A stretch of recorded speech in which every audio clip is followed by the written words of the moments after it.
Hola a todos. Bueno, comenzamos este nuevo ciclo de charlas del Centro de Recursos Hídricos para la Agricultura y la Minería. Y la charla de hoy se titula El ciclo del agua. Es súper importante recalcar que esta charla está en el marco de las vacaciones de invierno y queremos entregar este material para toda la familia para que puedan entender, resolver algunas dudas o aprender sobre el ciclo del agua con tu familia, con tus papás, con tus hijos, con tus primos, con tu tía, o compartir este material también con tus compañeros de colegio o con tus compañeros de trabajo que estén interesados en estos temas. Bueno, me presento, soy Ana María Leiva, soy bioingeniera y estoy estudiando el doctorado en Ciencias Ambientales de la Universidad de Concepción y soy alumna CRIAM. Esta charla entonces espero que la disfruten y que puedan resolver todas sus dudas. Entonces vamos a comenzar. Eh, es, Durante la presentación quiero responder a las siguientes preguntas y que en el fondo podamos ir resolviendo algunas dudas que tengamos sobre el ciclo del agua. Algunas de las preguntas son, ¿qué es el ciclo del agua y cuál es su importancia? ¿Cuáles son los procesos que ocurren en él?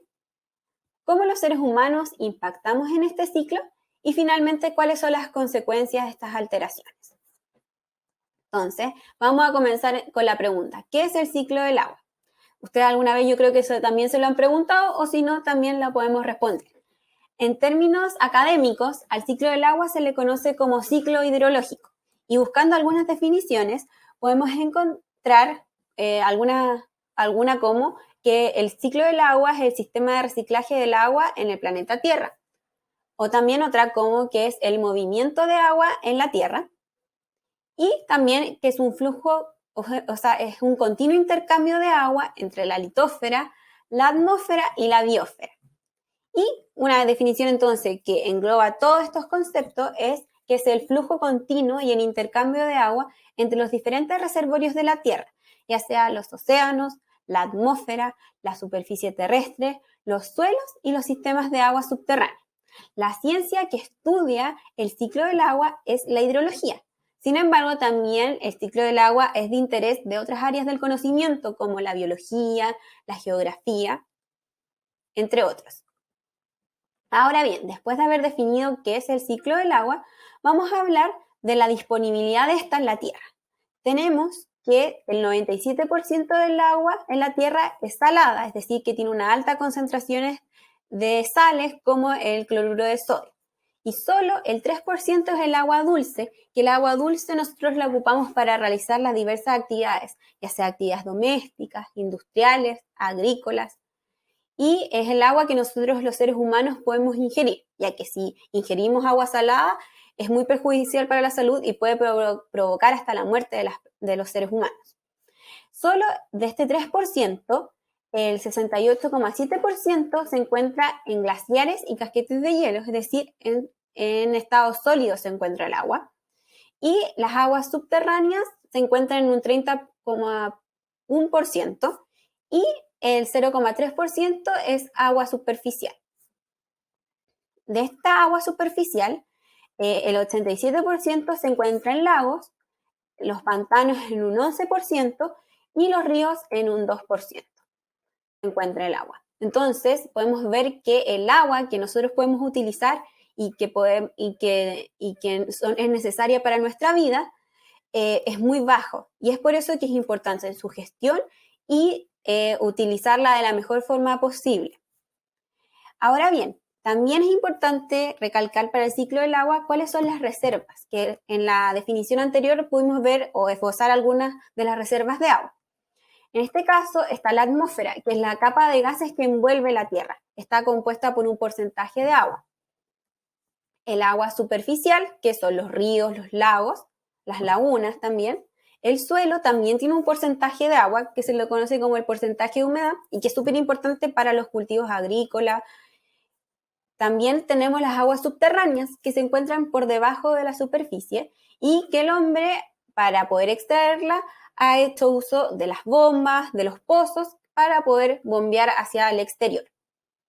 Los océanos y mares y los glaciares, que son sistemas que es muy importante su protección porque son una reserva de agua dulce.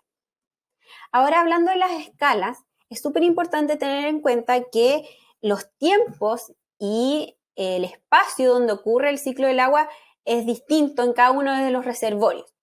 En la escala espacial quiere decir la distancia sobre la cual se completa el ciclo del agua en ese reservorio.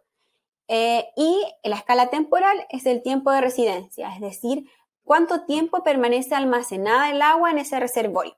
Por ejemplo, podemos ver que en la atmósfera el tiempo de residencia es de algunos días, mientras que en las aguas subterráneas es de algunos días a millones de años, como podemos ver acá. Mientras que, por ejemplo, en el suelo, la escala temporal es de semanas, de algunas semanas a años, mientras que su escala espacial es de algunos metros a 10 metros, mientras que las aguas subterráneas son de 10 metros a 1000 kilómetros, o sea, 100 kilómetros. Por lo tanto, esto es muy variable y esto demuestra que el ciclo en cada reservorio, el ciclo del agua tiene un tiempo distinto y tiene ritmos distintos. Ahora, también es importante para entender un poco más lo que es el ciclo del agua, entender las propiedades químicas y físicas que tiene el agua. La molécula de agua está compuesta por 2 átomos de hidrógeno y 1 de oxígeno. Y tenemos que tiene diferentes características, como es que es una molécula polar, ya que los átomos de hidrógeno están cargados positivamente y los átomos de oxígeno negativamente. Es un buen disolvente. Nosotros podemos disolver azúcar, café en el agua y se le conoce como el disolvente universal. Tiene un punto de ebullición a una atmósfera de 100 grados Celsius y un punto de fusión a una atmósfera de 0 grados Celsius. El punto de ebullición y de fusión va a depender de la presión y por lo tanto si aumenta la presión disminuye el punto de ebullición y un ejemplo claro es cuando ponemos a hervir agua en la cocina, tapamos la olla y el punto de ebullición va a disminuir y por lo tanto el tiempo de hervir el agua va a disminuir también. Y también tiene una elevada tensión superficial. Cuando vamos a los lagos, por ejemplo, podemos ver que existen pequeños bichos que caminan sobre el agua. Esa es la tensión superficial, que genera en el fondo una película donde los bichos de menores tamaños pueden caminar sobre el agua. Y estas características físicas y químicas van a determinar los cambios de estados. Tenemos que el agua lo podemos encontrar en 3 estados. En el estado líquido, cuando por ejemplo tomamos el agua de la botella, un sólido, o en estado sólido, cuando por ejemplo queremos enfriar nuestro jugo y le echamos hielo. Y gaseoso, cuando por ejemplo hervimos el agua en el hervidor o en la tetera y sale vapor. Y tenemos que cada uno de estos, en el fondo, cuando el agua pasa del estado líquido al sólido, es un proceso que se llama solidificación y el proceso inverso se llama fusión, cuando pasa del sólido al líquido. Lo mismo sucede cuando pasa del sólido al gas, esto se llama sublimación, y cuando el agua pasa de gas a sólido, se denomina cristalización. Cuando el líquido pasa a un estado gaseoso, se llama evaporación, y cuando el agua pasa del estado gaseoso al estado líquido, es la condensación. Esta parte es súper importante para entender el ciclo del agua. Quizás esto parece un poco árido, pero sí es importante para poder entender el ciclo del agua que vamos a hablar a continuación.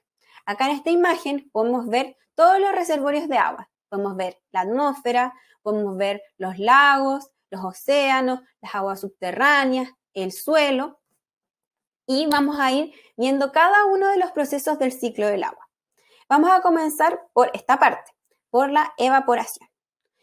La evaporación es cuando el agua pasa del estado líquido al estado gaseoso y para eso nosotros necesitamos energía y esta energía es en forma de calor. Este calor se obtiene del ambiente. Y tenemos que esta evaporación puede ocurrir tanto en los océanos, en las masas de agua y en la evaporación de la tierra. Ahora tenemos que en los océanos la tasa de evaporación es de un 80% y tenemos que solo el 10% del agua evaporada en los océanos cae en la tierra. Entonces, el 90% del agua evaporada cae como precipitación en los océanos. Ahora vamos a ver otro proceso que también está relacionado con la evaporación, que es la evapotranspiración. La evapotranspiración es la suma de la evaporación más la transpiración que realizan las plantas. Por ejemplo, cuando nosotros podemos hacer un experimento muy simple en que ponemos una planta y la cubrimos con una bolsa plástico y podemos ver que a las pocas horas vamos a ver que hay unas pequeñas gotitas de agua. Es porque las plantas también transpiran el agua. Y esto ocurre porque las plantas van a tomar el agua a través de sus raíces y la van a distribuir por las hojas, los tallos, pero el excedente la transpiran. Y estas gotitas de agua se van a evaporar y también las gotitas de agua que quedan en el suelo también se va a evaporar. Entonces, esa es la evapotranspiración en palabras muy simples.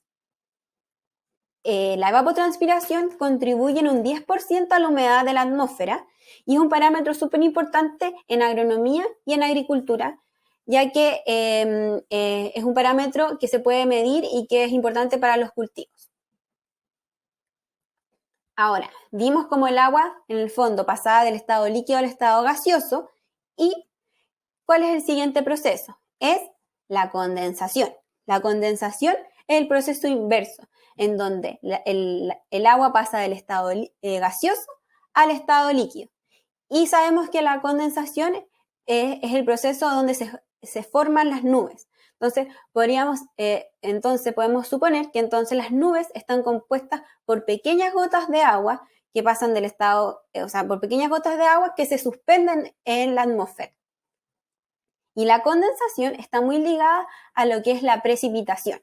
Y la precipitación es cualquier producto de la condensación del agua atmosférica que se deposita en la superficie de la Tierra, ya sea en la precipitación en los océanos como en la precipitación de la Tierra. Y esta precipitación puede ocurrir de manera líquida, como la lluvia o las lloviznas, y sólida, como la nieve y los granizos. Ahora vamos a ver entonces cómo ocurre la precipitación en una nube. Aquí tenemos una gota de nube que es gotas de agua que están en suspensión. ¿Y qué pasa? Hay una masa de aire ascendiente cálida y húmeda. ¿Y qué pasa? Se va a saturar la nube, se va a enfriar y este enfriamiento genera la condensación y por lo tanto la saturación de la nube y se van a generar las gotas de lluvia. Y estas gotas de lluvia se van a generar por un proceso de coalescencia. Es cuando dos gotas pequeñas de agua se juntan y forman una más grande. Entonces, a medida que va ocurriendo este proceso, la gota se vuelve aumenta su masa y por lo tanto la fuerza de gravedad hace que la gota de agua caiga sobre la superficie de la Tierra. Y también las precipitaciones van a depender, o la tasa de precipitación va a variar geográficamente y a lo largo del tiempo. Y, por ejemplo, van a ver, eso hace que las precipitaciones en los trópicos sea mayor, o también, por ejemplo, lo que vemos acá en Chile, que es el efecto orográfico, donde las masas de aire cálidas van a ir por el relieve hasta llegar a las montañas y estas se van a ir enfriando y va a generar entonces la condensación y por lo tanto las precipitaciones. Entonces ya vamos cuando el agua precipita en la tierra. ¿Y qué pasa? Esta agua puede seguir dos caminos, o se puede infiltrar o puede escurrir. Y vamos a ver el primer proceso que es la infiltración. La infiltración está dada por dos fuerzas, por la fuerza de gravedad y por la capilaridad, que es la capacidad que tiene un líquido de ascender en un capilar. En este caso, el agua es el líquido.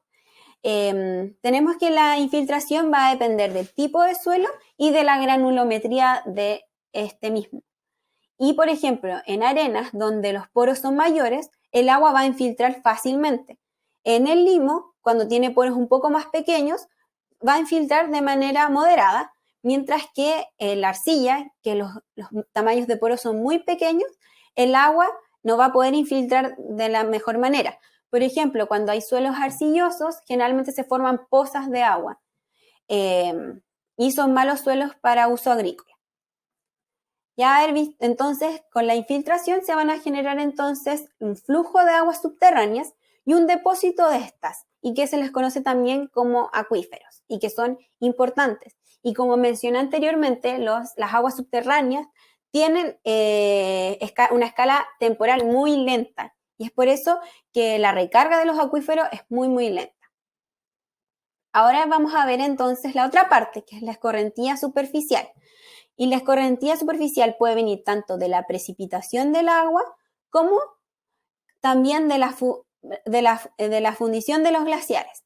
La precipitación del agua ocurre principalmente en invierno cuando llueve y la fundición de los glaciares en primavera y verano cuando aumentan las temperaturas y aumentan los deshielo. Y la generación de las escorrentías se puede generar o por exceso de infiltración, es decir, que ocurre el proceso que el agua percola y hace un flujo de agua subterránea y este suelo no tiene la capacidad de infiltrar más agua y por lo tanto el excedente escurre. Y también puede generar por exceso de saturación en donde el suelo no puede absorber más agua y por lo tanto escurre. Y tenemos que la escorrentía superficial es el responsable de la erosión y por lo tanto de modelar el paisaje. Ahora que vimos todos los procesos del ciclo del agua, vamos a ver cómo nosotros los seres humanos impactamos en este. Y uno es la urbanización.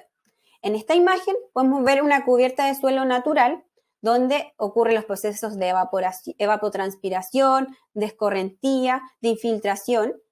Y podemos ver acá en la otra imagen una superficie artificial, es decir, cuando este terreno, este suelo natural se reemplaza por una urbe que está formada por cemento y que en el fondo estos procesos han ido aumentando a lo largo de la historia de los seres humanos, ya que la urbanización ha aumentado notoriamente en las megaciudades y esto afecta al ciclo del agua. Podemos ver que afecta negativamente a la evapotranspiración y a la infiltración, mientras que la escorrentía superficial aumenta, ya que mucha de esta agua no puede ser infiltrada y esto trae riesgos de inundaciones para las ciudades. Podemos ver en Concepción hace muy poco que se inundó completamente y esto es súper importante entonces para la evaluación de riesgos de inundación de las ciudades y hacer ciudades más sustentables con, por ejemplo, soluciones basadas en la naturaleza que permitan entonces la infiltración y la evapotranspiración, por ejemplo. Otro impacto es el cambio climático. Acá tenemos una definición que dice que es una importante variación estadística en el estado medio del clima o en su variabilidad que persiste durante un periodo prolongado. En palabras simples, es una variación del clima que se prolonga en un tiempo prolongado. Es decir, si un año llueve más y otro año llueve menos, no significa que es cambio climático. Tiene que haber una evidencia a lo largo de un tiempo determinado, más allá de 50, 60 años. Y el cambio climático puede tener un origen natural o un origen antropogénico. Y el antropogénico está dado principalmente por las emisiones de gases de efecto invernadero. Y esto ha provocado entonces en cambio en los patrones de precipitación. En esta imagen podemos ver de Chile, podemos ver que en la zona central van a haber un aumento del calentamiento y de las olas de calor y también de aumento de la sequía. Y eso lo hemos escuchado en muchas charlas también y en la televisión, que estamos pasando por una de las sequías más grandes de la historia de Chile. Sin embargo, para enfrentar esta sequía y cómo en el fondo los seres humanos podemos impactar en el ciclo del agua y en las precipitaciones, además de hacer cambios nosotros, también tiene que haber una modificación de la gestión del agua en Chile y para combatir la sequía producto del cambio climático. Y por lo tanto, en algunas otras charlas también se ha abordado este tema, que es importante un cambio en la gestión en el código de aguas principalmente. Y finalmente uno de los otros impactos que tiene el ser humano sobre el ciclo del agua es el uso de suelo. Por ejemplo, aquí podemos ver un ejemplo de un río. Un río podemos ver una zona que se llama la zona de ribera, que es una zona de transición entre el ecosistema acuático y el ecosistema terrestre. Estas zonas de ribera son muy ricas en nutrientes, en nitrógeno, en fósforo, y tienen una alta humedad, y por lo tanto los seres humanos a lo largo de su historia han utilizado esta superficie para, por ejemplo, hacer actividades agrícolas. Esta actividad agrícola obviamente también va a impactar en el ciclo del agua, pero también va a impactar en la calidad del agua. Esta charla no está enfocada en la calidad del agua, pero sí es importante mencionarlo, que no solamente podemos impactar en la cantidad de agua, sino que también en su calidad, ya que pueden contener fertilizantes estos cultivos, que pueden hacer una fuente de contaminación difusa, y por lo tanto también hay que tenerlo en cuenta. Bueno, eso ha sido la charla sobre el ciclo del agua. Ahora les voy a dejar invitados a que realicen una actividad en sus casas, con sus familias. Es una actividad acerca de uno de los procesos o las etapas del ciclo del agua, que es la precipitación. Es importante que si esta actividad la van a realizar niños, tiene que ser con supervisión de un adulto, porque pueden sufrir algunas quemaduras si utilizan agua hervida. Así que esa es una recomendación. Espero que la puedan hacer entonces en su casa. Bueno, hola a todos. Ahora vamos a comenzar con nuestro experimento. ¿Qué necesitamos? Necesitamos agua hervida, un vaso de vidrio, papel aluminio y hielo. Ahora vamos a empezar. Vamos a llenar nuestro vaso de vidrio hasta la mitad más o menos. Ahí está bien. Luego vamos a poner nuestro papel de aluminio. Y con mucho cuidado vamos a poner el hielo. Con este experimento vamos a ver entonces el proceso de precipitación que ocurre en el ciclo del agua, y nos podemos acercar y ver cómo se van formando pequeñas gotas que es el agua que precipita. Y esto lo pueden hacer en sus casas, con sus amigos, con su familia.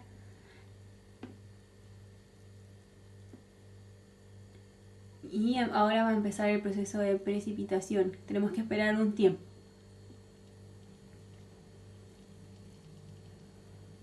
Y ahí están cayendo las gotas de agua. Y esto que ocurre en este vaso ocurre en nuestro planeta. Bueno, después que hayan hecho la actividad, les quiero dar las gracias por su atención, y espero que nos podamos ver en otra charla del Centro de Recursos Hídricos para la Agricultura y la Minería. Muchas gracias. Adiós, que estén bien.